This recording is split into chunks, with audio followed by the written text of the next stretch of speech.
Hi, so today I thought I would pop on and just talk a little bit about soil health, and I hope that me working is not going to be too distracting for you. As most of you moms know, we're great at multitasking, and there's a never-ending to-do list, especially this time of year when it's transplanting season.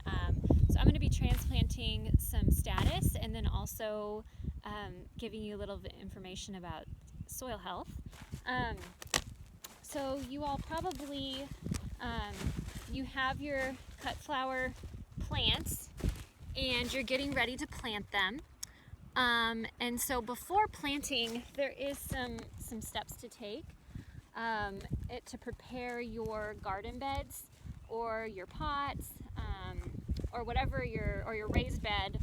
And so what I would suggest doing is either finding a really high quality soil that has a mixture of compost and nutrients and fertilizers within it. That way you don't have to do a lot of your own soil prep. You just kind of get it all ready, bagged at once.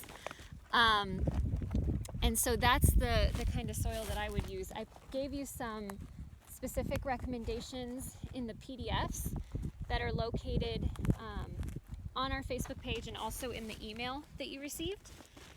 And so you got to start with a really high quality soil. And honestly, before you even do that in the fall, what you really need to do is a soil test. And so it's really easy. You just, if you're here in Columbia, then you can go to the University of Missouri Extension office for agriculture and pick up a little box, or you can bring in your soil in your own container, and there's specifications on that. So I would recommend going onto their website to see what those specifications are. And then, so bring in your soil, get a test, and that will tell you what sort of amendments you need to put in your soil. So what kind of fertilizer and all of that, because that is a whole other, that's like a 3-hour long talk, is about what kind of fertilizer to use in your garden. But I think that that's probably a really good place to start in the fall. But obviously we're not in the fall, we're in the spring and it's time to plant. So this year I would recommend just using the basic fertilizer that I put as a recommendation in the PDFs. We use an organic kind of overall nitrogen fertilizer. So that fertilizer and soils are not my expertise, but I think a soil test is really important for every gardener to do in the fall, just so you know what your base is and what you're starting with. And so once you put your fertilizer in your soil and you work that in kind of like this, you would put your fertilizer into the soil. Our soil already has compost in it, and it's been worked in with a tractor.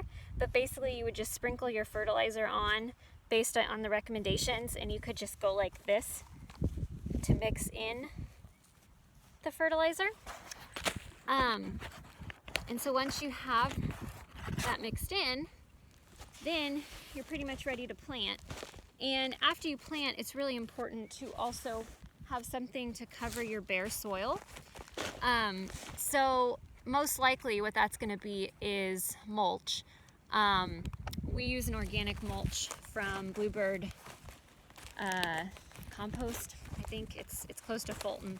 But we buy dump truck loads of that. So I think they also have that mulch and their compost in bags that you can buy. And so, yeah, that's what I would recommend doing is once you've planted, mulch around your plants. That's going to make weeding so much easier. Hopefully you will barely have any to pull.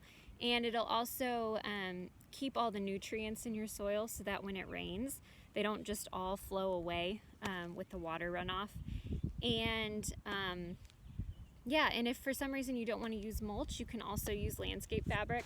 Probably not to the extent that we have here, but a black landscape fabric will keep weeds at bay as well.